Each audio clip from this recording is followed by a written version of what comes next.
Welcome to It's Your Date with Destiny with Apostle Vivian and Pastor Jemma Duncan of Divine Destiny Worship Center in Diego Martin. For the next 30 minutes, join us as we take you on a journey of maximizing your potential and realizing your goals through Jesus Christ.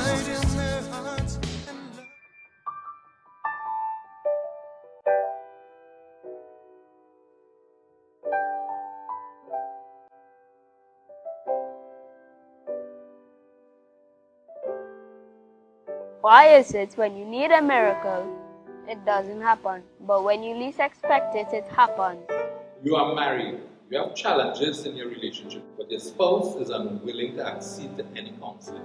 Is divorce an option? How does a parent handle a promiscuous child? What are considered the do's and don'ts of a born-again couple who is not yet married? There are always more questions than answers. So here is Apostle Jemma. Grace and peace to you this morning. Welcome to Ask Pastor Jemma. I wish you God's special blessing today. I know we're in the midst of so much turmoil, so many things are bombarding our minds with one intention, that's to make us afraid. What's happening to me if I take on what's happening all around me, trouble all around us, they say. And the one thing that registers within you is fear. But I thank God because the Bible says that He didn't give us a spirit of fear, but of love, and power and a sound mind. And I came today to let you know that you can trust God, that He can cause your fears to go away. If you read the Bible, almost every time that God encounters a human being, Jesus meets somebody, an angel encounters somebody, one of the first things they will say is, fear not, don't be afraid. And so today, I came to tell you, don't be afraid, because our fear can't change what's happening all around us. But what we can do is put our trust in God, turn our gaze towards God, and trust in the fact that God is well able to take care of us. And that's how I treat with what's happening all around me. That's my response to life. And I just calm down and say, Lord, you know what? My life is in your hand. And I would suggest that you do the same. Well, a very good morning to you. My name is Jemma Duncan. In the event that you're a first-time viewer, my husband and I pastor Divine Destiny Worship Center. Our headquarters is in Diego Martin, on the Diego Martin Main Road, opposite Sardonynx Drive. We have branches in Sangre Grande, in Shoguanas, in Faizabad, a branch in Rio Claro, one in Tobago, and a branch in Antigua, in the event that you have a friend or family member there. Our services Sunday, we have Sunday services live in the branches at 9 a.m. And then we have 2 online services, Thursdays and Friday evenings at 7 p.m. And you can find us at ddwc.tv or on Facebook. Today, let me tell you what I'm going to do, and then I'll come back with some of the notices. I am going to treat with a question concerning what is considered a failed marriage. I haven't done that in quite a while, and I thought that I would come back to some of these questions. And this person says, my husband and I led separate lives by mutual consent. How do I go about mending our relationship? So that's what we're going to talk about today. But we have some other notices. The office hours are, we have a full office running every day, Monday to Friday from 10 a.m. to 5 p.m. The business center also runs Monday to Friday from 9 a.m. to 5 p.m. Join me on Ask Pastor Jemma Radio at Isaac 98.1 FM, Fridays at 2 p.m. And then one last invitation, if you are pastor's child, join our daughter Jade Patrice and her ministry offering, the pkconnection.com.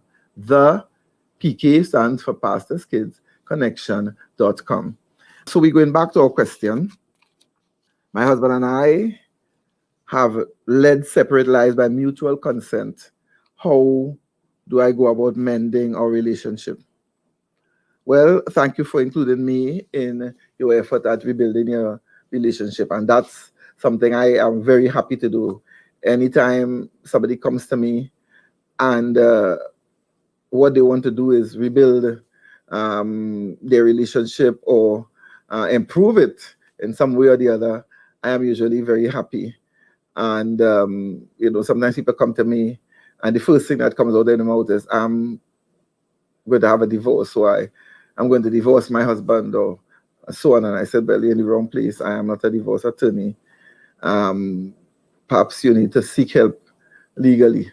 And the person would say, but you wouldn't even talk to me. And I would say, well, not really.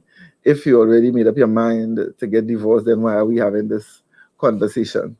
But if you come to me and a relationship at the brink and you're willing to try at least to see what can be done, then that is where I can come in. So thank you for including me. It's a good thing that you're trying to improve the situation. If we analyze your question, you said that both of you have led separate lives by mutual consent. And based on the other information you've given to me, I know that you live in the same house. And amazingly, I was not aware that people did that very much, but now I'm finding out that there are many married couples who lead separate lives but live in the same house under the same roof. I know of a couple who they don't even talk to each other. Literally, they don't speak, they don't communicate. And everybody, he does his own thing, she does her own thing, and they live in the house. And sometimes it's more convenient for them to do so. However, in your case, this particular case, this person wants to make some effort at improving. I want to start off by being honest with you. It's going to be an uphill journey. If you've lived many, many years leading separate lives, this is going to be an uphill journey, especially if it's only one of you who now has some kind of a change of heart, a softening, and wants to try to improve or to work on the marriage. Now, if both of you would have come to that conclusion, that would have made it a lot easier. But when it's one person, as we well know what the old saying is, one hand can't clap. However, it's not impossible. I have seen God bring back relationships. And immediately come to my mind like 5 couples that I can quickly name. Of course, I'm not going to, who got married after divorce under all kinds of circumstances. And so God is able to bring back your relationship from any condition. It makes it easier when 2 persons join together because there's power in agreement. Another point I want to make is that a TV program like this can't really solve your problem. It would be like a stimulus. It would be like what I would like to call a kickstart to seeing where we go from here. But in terms of solving your problem, you will need a face-to-face counsel. So I know sometimes all you need is a little push, a nudge, and that's what I am here to do, give you a little nudge. But we definitely can't solve a problem that had been allowed to deteriorate for many years, and suddenly half an hour program or less than half hour program wouldn't really solve your problem. But we can, it's a start, and it's a very good start. So what do we need to do? And that's where I will probably talk to you today as to where we need to go. As I said, you need a full-scale series of counseling. Now, I know it's you one person to start off, but you're going to need a qualified counselor. And I am going to suggest that you get a counselor who also has a Bible background, who is Bible-based. So that person would be a qualified counselor. They would have academic qualifications, yet have some kind of biblical base. Because what will happen is that they would give you a very balanced take on how to go forward and so on, based on the Bible, the Word of God. You have to choose somebody that you feel comfortable with. So if you're going to pick a counselor, you need to be very comfortable with that individual. There is a need for that level of comfort because you have to be honest and truthful. You have to sit down in front of somebody that you can trust, you're not going to be helped in any way if you don't give all the information that you need to give. If I want to make a cake and I leave out certain ingredients, well, I probably won't have the kind of cake that I would want to have. And so if you're going to be counseled and you don't trust that person, you don't really feel, comfortable with that individual, and you may feel that you will want to withhold certain information, it's not going to help you. I've had many people sit in front of me, and I already know that they've not given you the whole story. I cannot overemphasize the need to be honest. And I remember jokingly saying to a gentleman, his wife had come to talk to me, and I told her I would want to talk to him alone and give him a chance to share his side if he's willing. And then I would have them come together. And I laughingly told him, because there is his side, her side, and the truth. Because many times, neither party tells the whole truth. We come to the counselor and we don't want to look bad. We are very generous with information about the other person. I've had people who come to me with journals, with notebooks of stuff that they had accumulated, I don't know, indictments, I want to call it, against the spouse. And looking at the other person dying slowly when this person pulls out this notebook and proceeds to go through, numerous strikes against them. And during that whole session, there is nothing that person said about himself or herself. And I'm saying, when somebody comes to a counselor and all you could talk about is what the other person has done, you're not ready for counseling, because you didn't come to make any adjustment in your life or your habits or whatever you do. You've come to change the other person. And obviously, the reason why you all are in the trouble in your relationship is because you can change them anyhow. So coming to a counselor is not going to bring change that could not have taken place over the years. So again, I re-emphasize, take your time and choose somebody who you can trust and be completely honest with. It took you all this time to reach to where you are. So if it takes a little extra time to find out a good fit for you, in a counselor, if you went the first time and you're not happy, it doesn't mean that you have to go back, Don't be too quick to judge. However, see if you can find somebody who fits you. If somebody comes in front of me and I realize that a person is not ready to be fully honest, I'll say, you know what, perhaps you need to find somebody else who you can be completely truthful with, because I won't be able to help you. It's obvious that you're not really coming, forward truthfully. The counselor will guide you through the process and provide strategy as to how to start this whole thing, because the question is, how do you go about mending the relationship? So when you go to the counselor, you begin the process. The person is going to listen to you and then suggest certain step-by-step things that you may have to do to improve the whole situation, and hopefully we would see some kind of results, and then we move from step to step as you are counseled. Then I want you to stick to the process. It's going to be very discouraging at times. And I want you to understand that your relationship didn't reach where it reached overnight. It reached there over years. And so many times something deteriorates over years and we expect to resolve it within a counseling session or two, which doesn't make any sense. Now, hopefully it wouldn't take years to bring resolution, as many years as it took to bring the destruction of your relationship. But you have to be encouraged and stick with the process.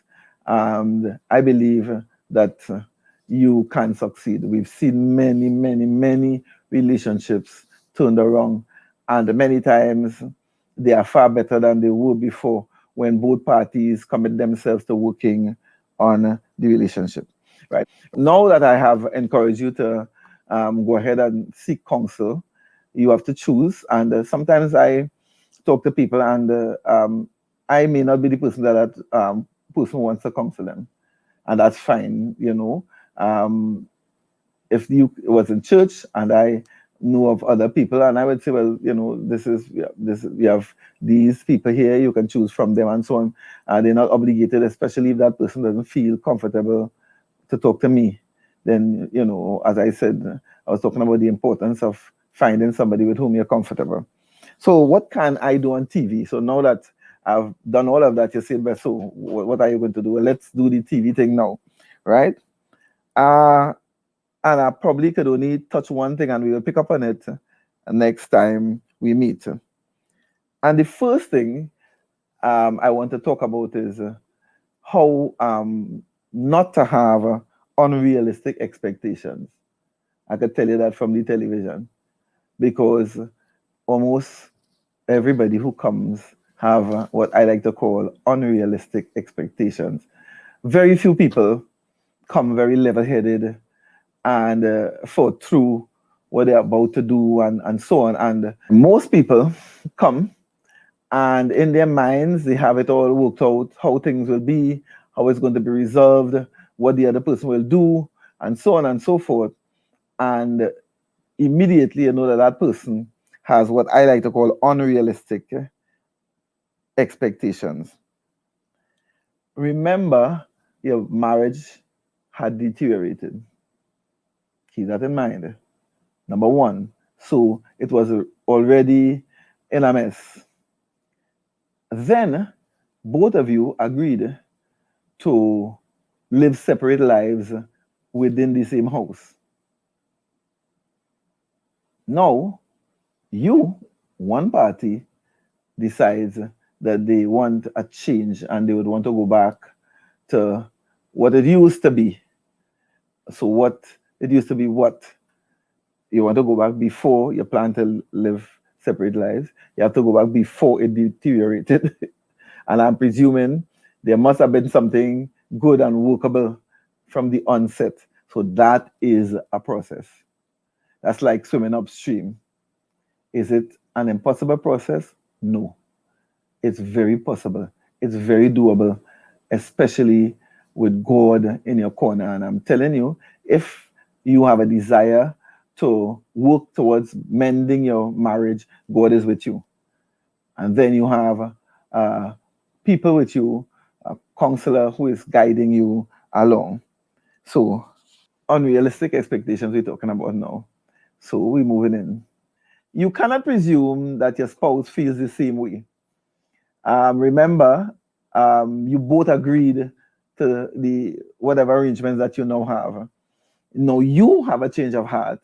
It doesn't mean that that person also have that same change of heart. He may just be thinking, I like it how it is. I'm fine.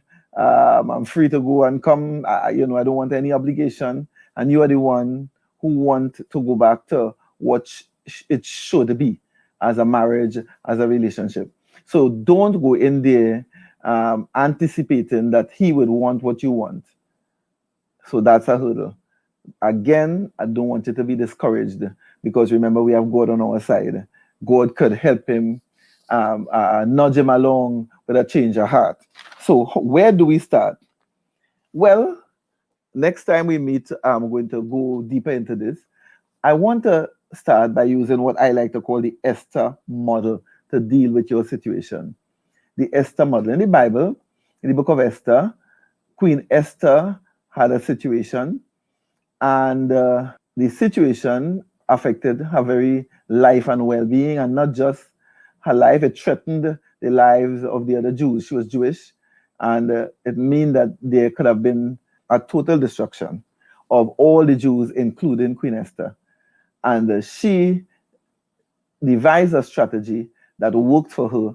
And I believe if we apply some of the things that Esther did, I like to call it the Esther model, then it may just work for you. So the next time we meet, we're going to talk about the Esther model. what did Esther do?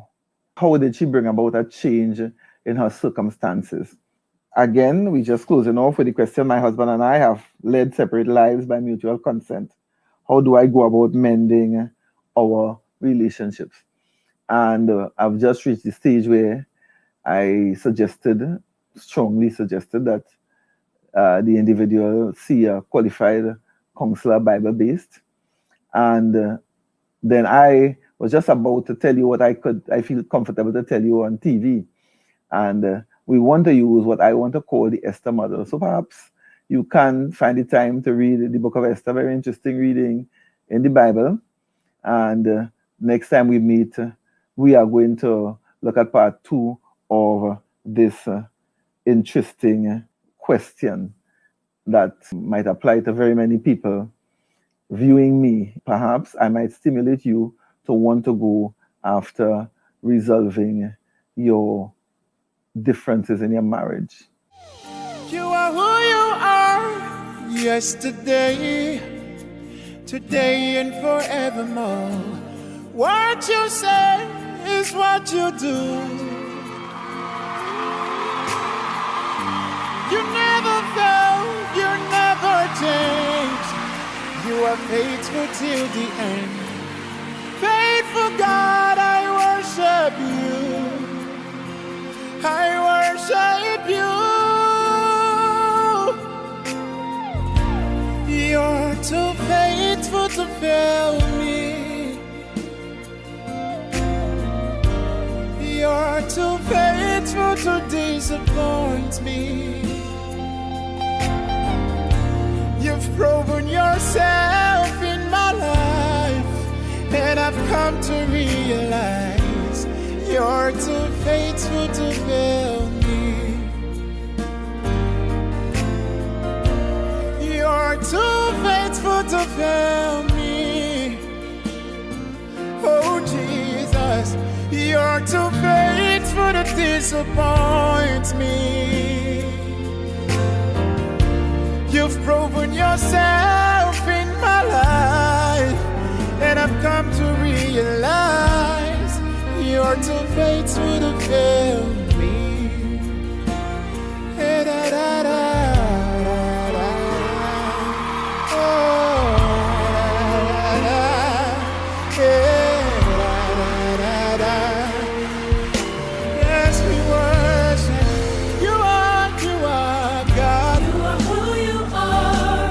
Yesterday, Today, and forever. what you said, Lord. What you say is what you do.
Pastor Donald Duncan of the Body Church, and I'm excited to share with you my brand new book, The Mystery of Time, Understanding the Time and Season You Are In. God has fit time into the continuum of eternity in such a way that it governs the human experience. In this, my 7th book, I look from 7 different perspectives at the age-old question, what is time?